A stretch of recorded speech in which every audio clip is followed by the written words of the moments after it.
Hello, and welcome to my human design channel. My name is Juji. This is HD by Z. If you're new here, welcome. This is a space where I talk about human design, mostly by analyzing celebrity charts, mostly their relationships. I also talk about the system itself, and occasionally I interview someone I've worked with in the past so you can understand how people experience human design in their everyday lives. Today is a very special day because somebody recommended, after the Pam and Tommy video, for me to do Kurt Cobain and Courtney Love as an analysis. And I am so grateful that they did, because I ended up doing a lot of research on these two.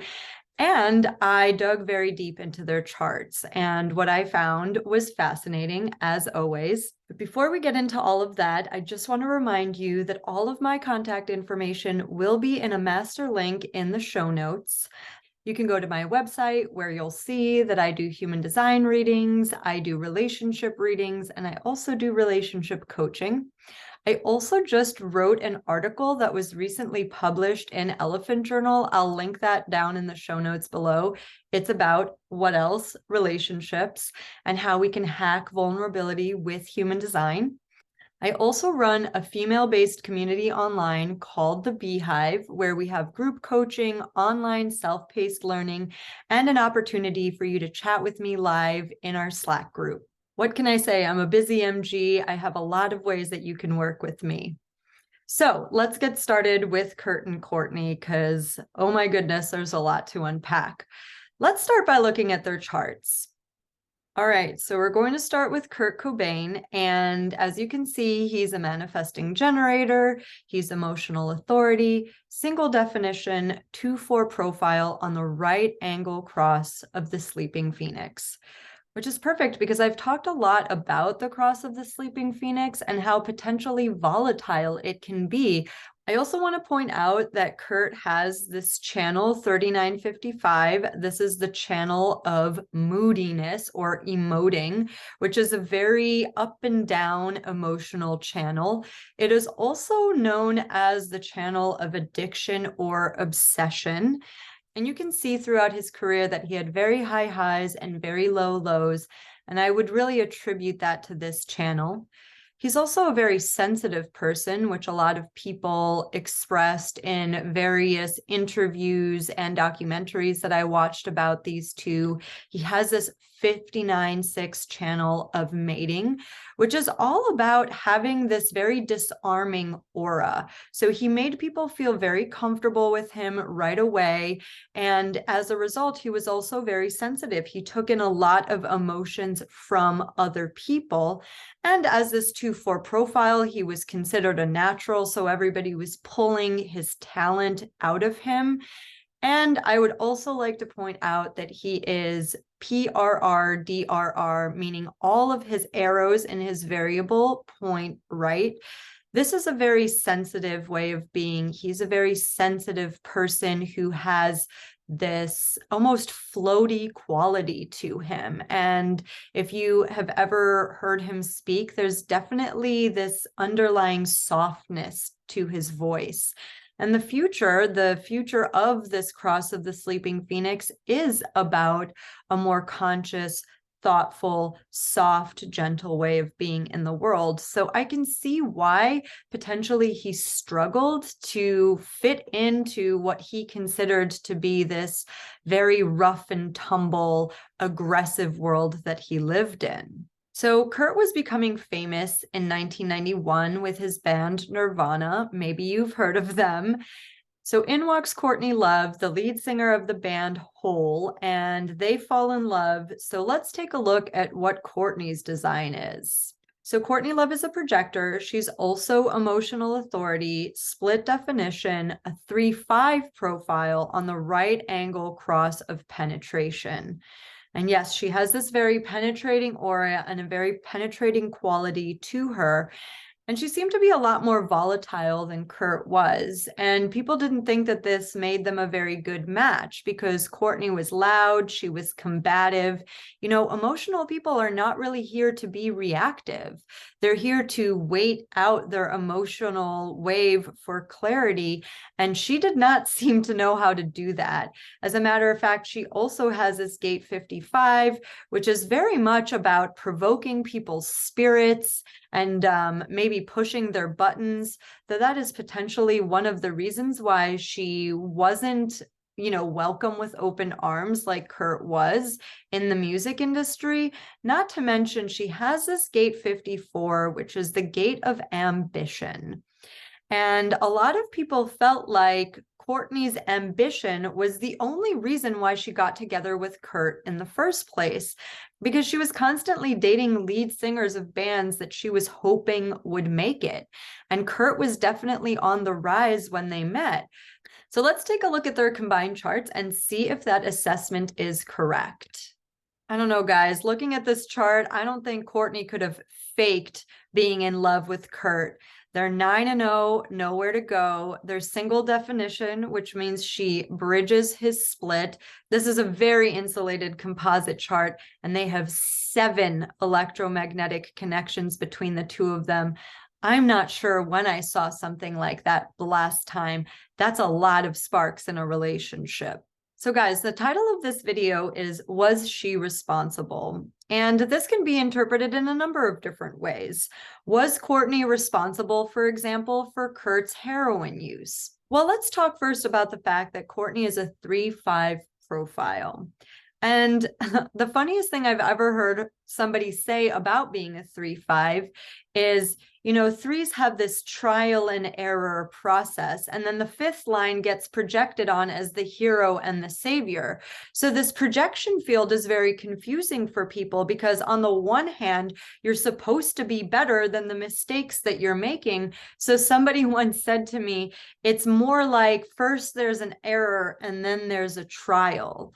So in a way, people were already judging Courtney in the court of public opinion when it comes to whether or not she was the cause for his demise. Not just was she the cause for his up and down mood swings, which we already saw she couldn't have been because he already has the channel of moodiness. Was she the cause of his addiction problems? Well, Kurt has a gate in his north node in line 3, which is called the addict, the powerful attraction of regression and forms. And I want to read the description of the detriment to you. Addiction and regression legitimized by success, irrationally maintained and legitimized by success.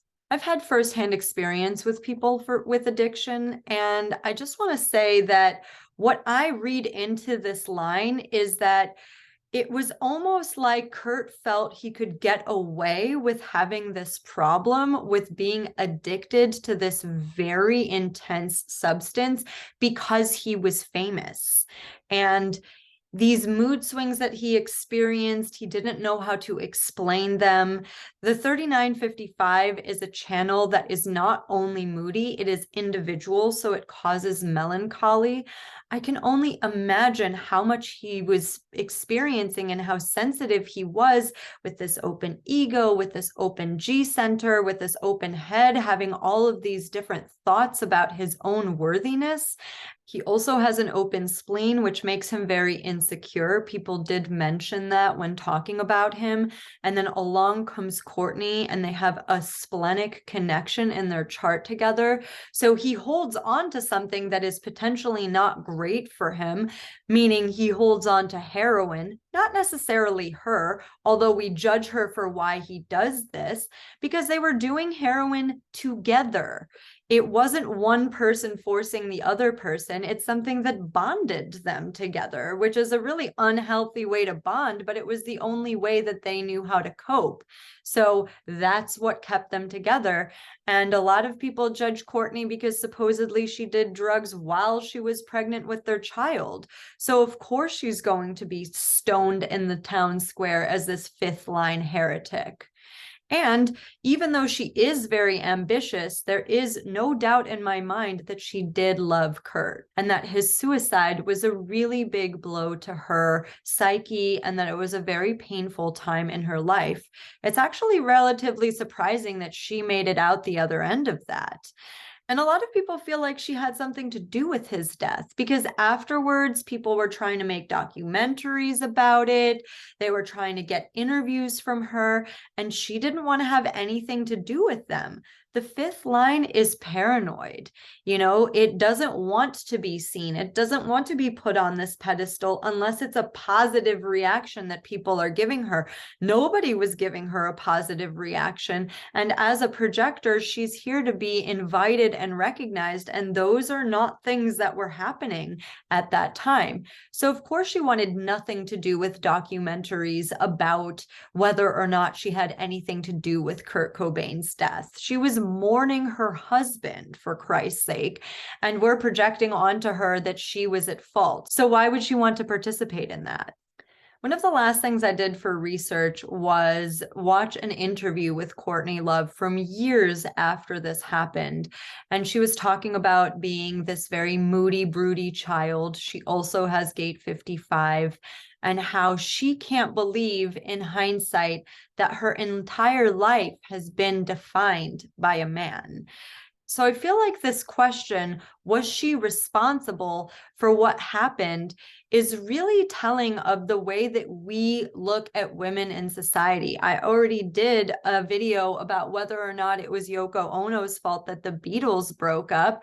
And there was so much evidence underneath the surface that pointed to the fact that no, it had nothing to do with her. And yet we're so quick to judge. But this video is not a feminist outcry. I just wanted to point out that there's a lot to be said for the fact that Kurt was not being held accountable for his own actions during this time. Unless she was the one literally forcing the needle into his arm or the gun into his hand, she's not responsible for the way that he acts. Hopefully we can learn from this and stop blaming and shaming women for when tragedies happen or when things don't go the way that we want them to. Because in this case, there definitely doesn't seem to be enough evidence to place blame on this poor woman who lost her husband and who clearly had a very rough and tumble upbringing from the very start. So it wasn't like she was set up for success. She really had to claw her way there. And I feel like her ambition in this case was proof to a lot of people that foul play was involved, where I see no evidence of that. So guys, I hope you enjoyed this video as much as I enjoyed making it. We dug pretty deep today. I think you were ready for it. If you liked this video, please give it a thumbs up and subscribe to my channel. Please also drop any celebrity couples that you'd like me to do a reading for in the future. I just got a request for David Bowie and Iman, and I am all for it. So excited to dig in. And if you have any further questions about Kurt and Courtney, I would love to answer those for you in the comments as well. Thank you so much for being here. Thank you for watching. Until next time, ciao for now.